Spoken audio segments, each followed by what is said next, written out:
Well, good afternoon, everybody. Russ on the West Ham Network. Hope you're all safe and well from you, Andy. Give it a like, give it a comment, give it a share, give it a subscribe. You know what to do. But it's Hammer's Headlines in association with the KUMB.com boys. This morning I put out a thought piece, me workings out, trying to find some sort of sense of purpose when it comes to West Ham and sort of alluding to the fact, is it a case of short-term gain, short-term pain for long-term gain, maybe, in terms of suffering through playing staff, the stadium, sponsorships, shirt stuff, all that type of thing. Just a thought. Just what you put out there, really. Just maybe an ulterior narrative, maybe, as some would say. And at lunchtime today, we spoke about the potential of it being quite a. Well, I might bring my boots on Saturday. I might get a game if it's led to be believed. We already know for sure 3 first-team players are out in Volkrug, Kudus, Alvarez, but could it be 3 more potentially, or at least 2 more? I think with late fitness tests apparently on Jared Bowen and Jean-Claire Todibo ahead of the game tomorrow against the Toffees. But we'll park that for a minute. We'll talk about Hammer's Headlines. 3 stories. One involving a transfer rumour of a player out, one involving a senior player. Sorry, it's not a senior player. A senior member of the team potentially leaving, and then a rallying call from our Czech Republic international captain as well. So let's get into it. And let's start with the main sort of topic of conversation, that being Tim Stein, and not necessarily in terms of who's in the dugout, but who's going to be the technical director, whatever his job title is next season onwards. It's been reported in the Telegraph that West Ham are worried that Arsenal could nab our German, not the one who's injured, but the one who bought him. Tim Stein is reportedly a target to join Arsenal as their sporting director following Edu's rather sort of shock resignation from Arsenal. He's going to join not just Nottingham Forest, but the group of clubs owned by Nottingham Forest owner as their sort of technical head, a bit like how Klopp's doing it with the Red Bull teams at the moment, or he will be from the 1st of January, I believe, and it's the same true with Edu. According to Claret Hugh, Tim's been seen less and less around the West Ham training ground, although I saw him last Friday at the under-21 game, so I don't necessarily believe that totally, because I firsthand saw him, sat next to him almost, and he was in good fettle, but obviously that was before the news of Edu sort of resignation. And apparently his brother Moritz has also been inconspicuous by his absence, but being head of international recruitment, you'd imagine he'd be out and about rather than in the training ground. Now, it does seem Arsenal got a number of people they're looking at. They've currently got the Edu's number 2, who's an up-and-coming guy with head of football operations and stuff like that, is an interim basis. But they're looking at like Leonardo, Ranić, Monchi, Phil Giles as well. And apparently Tim could be added to the list. Obviously, he was linked with the Liverpool job, wasn't he, earlier this year, and sort of flashed his knickers a little bit in an interview with Florian Peltenberg. But to no avail, really, so to speak. A bit similar to Ruben Amorim really flashing his knickers at West Ham. Well, not at West Ham because he would have been the manager, but flashing his knickers to potential suitors in the Premier League. Obviously, now he's got the Man United job. So I think it's going to be interesting to see what happens over the next couple of weeks in terms of Lopetegui. And if Lopetegui is relieved of his duties, which, again, there's conflicting reports about what's going to happen. Some saying, regardless of the result against Everton, we've got about 3 different versions of the story. We've got one which says, regardless of, even if we lose 5-0, and that's what Jim White was saying on TalkSport today, if he won 5-0, lost 5-0 rather, he would still be in the dugout in charge when we play Newcastle after the international break. I think it was maybe Jacob Steinberg, saying regardless of the result, his position is going to be could be untenable at West Ham. I think Sean said if we lose, then there's going to be issues. So Who knows? Who knows what's going on? That in itself, you've got three sources, and they're all saying slightly different things. So we'll see what happens. But I think if there was a changing the guard in terms of who's in the dugout, in terms of who we get in, would suggest possibly whether we are likely to see a departing Tim Steidten at the end of the season or midway through this season after the international break. No, because Eddie's got 6 months notice, but I think he might be going to the end of the season. So, no, we'll see. We'll see. I mean, it's not surprising, he's on paper he's done a good job in terms of some of the signings, the likes of Kudus and Alvarez, despite whether you assume X and Y did it first or whatever. His name's on the docket, so in the same way that his name's on the docket in terms of Nicholas Füllkrug and how that hasn't worked out. So I will reserve judgment on those stories just for the minute. Now, one person we could be seeing back potentially next summer could be Naif Aguerd. Obviously, he's currently on a 1-year season on loan at Real Sociedad. He's playing very well. There's been critical acclaim, really, and they kept a clean sheet last week against Sevilla away from home in a 2-0 victory. And they've been playing pretty much 90 minutes. Every game has been an indispensable part to that Real Sociedad defence. Now, according to Spanish site edelsmarque.com, his annual salary costs are being highlighted as a problem if Real Sociedad want to keep him.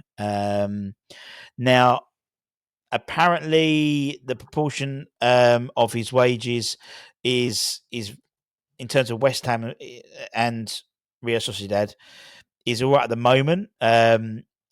He's apparently receiving 3.099252 million euros, which is believed to be far beyond Real Sociedad's reach come the end of the loan. And his value is around 35 million on transfer market, which I don't really think that's the case, to be honest. I mean, I think Real Sociedad will want to keep him, but can't afford him at the moment. So it's another situation where inflated wages are having a real issue on the player sale. It's all too common at West Ham, to be honest, just because of the disparity between the Premier League and other leagues outside of the Premier League, and even in the top 5, top 6 leagues, we pay better wages than the likes of La Liga on an average basis. And so, an average player here is earning a lot more than an average player would earn in La Liga or Ligue 1, for example. I think if we could negotiate the cost of the sale down, that could be the best solution to sort of offset some of the wages, but it remains to be seen. Obviously, he's on a big salary. When his phone, he can't have both, really. He can't carry on playing at Real Sociedad next year and still be on a high wage. So he would need to take a wage reduction, or maybe there'd be some discussion with West Ham in terms of a payoff or something like that. I don't know. But, from a purely PSR perspective, it could, you could look at, I mean, obviously, if it was across 5 years, a 5-year deal, for example, for him, difference between 35 million and 25 million is only a couple of million a year. So PSR's not. It's a tricky one. I think there isn't an I don't necessarily think there's an obligation. I think it's an option, but I don't know what the option said. I'm just speculating. I know, for example, Kurt Zouma.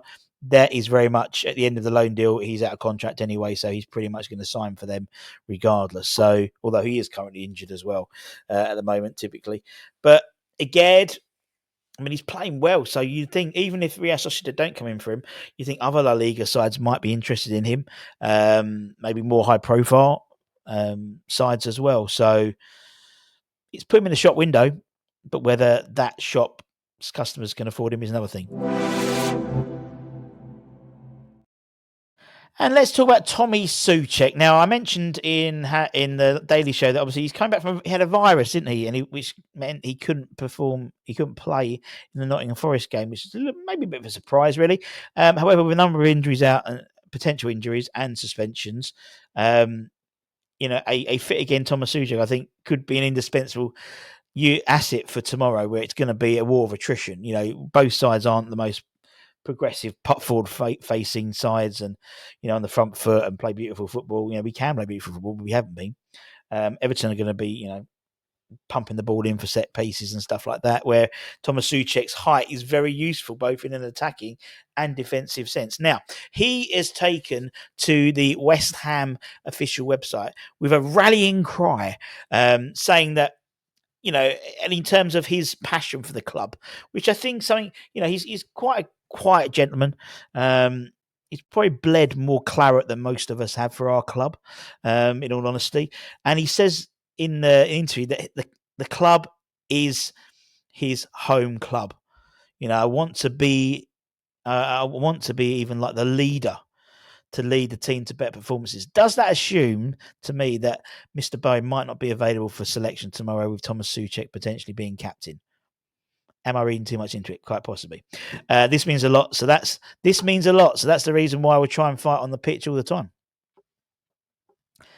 When I came, I was just one of the players, but at the time I wanted to lead. Now I have the feeling I have been here long enough and the players know me and know how I want to lead in a positive way. I want to help everyone here to give them the best performances to the team, so we have one connection. Especially, obviously, Jarrod Bowen is captain, but I don't care who has that armband. I want to help him, to help others, to be heard on the pitch, on and off, and to make West Ham move forward. So that bit at the end maybe eludes fears, but we don't know. We've still got late fitness tests for Bowen and Todibo, apparently. But what was really interesting in that interview is he sort of highlighted the fact that we haven't got any natural, that leaders haven't stepped up, and that's something we've been speaking about quite regularly in terms of having that sort of leadership on the pitch. And from a neutral's perspective around Thomas Soucek, he doesn't stop running, gives 100%. Not the best player in the world, far be it, but he is a useful lump. Let's call him like that. I mean, that's probably that'll be my epitaph. But I think he could galvanise a very disenchanted and a bit uninterested West Ham fan base at the moment. He's a nice guy as well. He's a proper professional, and who knows? He has it in his locker to just score a goal. He has a knack. He's a lucky player. You don't score so many. He's scored over 30 goals for West Ham in his time already, and he's been here a few years already. But still, that outperforms a lot of other midfielders, who have been and gone. The likes of, I think, Frank Lampard and Scott Parker and people like that. He scores a lot more goals than they have. And as I said, as West Ham fans, one thing we all want is a player to give his all. There's no denying the fact that Thomas Soucek gives his all the time. Might not be good enough. He might not be technically good enough, but he don't stop running. And obviously that was the directive, wasn't it, that David Moyes got on his analytics side when he wanted his first signing was to get someone who didn't stop running. I think he could, particularly when the chips are down, type of player we need. And so hopefully he'll recover fully from his virus and will be available for selection. And possibly, even if Bowen's not available, could be captain tomorrow as well. Based on those words, it does seem like there's extra emphasis. Or maybe he's made, or maybe he'll be the official vice captain or something like that. Or something like that. There does seem to be something in the works there. And that's it, my friends. Thank you very, very much for your time as per usual. Keep an eye on the channel. We'll have all the build up to tomorrow's game and the aftermath as well. Hopefully a positive aftermath that we see on the pitch primarily. And yeah, keep an eye and check out my video in the morning time about my thought piece. I'll be fascinated to get your views. It's a mixed bag. Maybe I'm being a bit too speculative. Someone call me narrow-minded. Maybe I'm being too narrow-minded. But me, half glass full guy. So is my working out right? Have I dropped a number? Have I forgotten to carry the one over? Let me know. Take care. Stay safe. Stay warm. It's getting cold now, isn't it? Stay healthy. Keep the faith. Come on, you wines. Much love.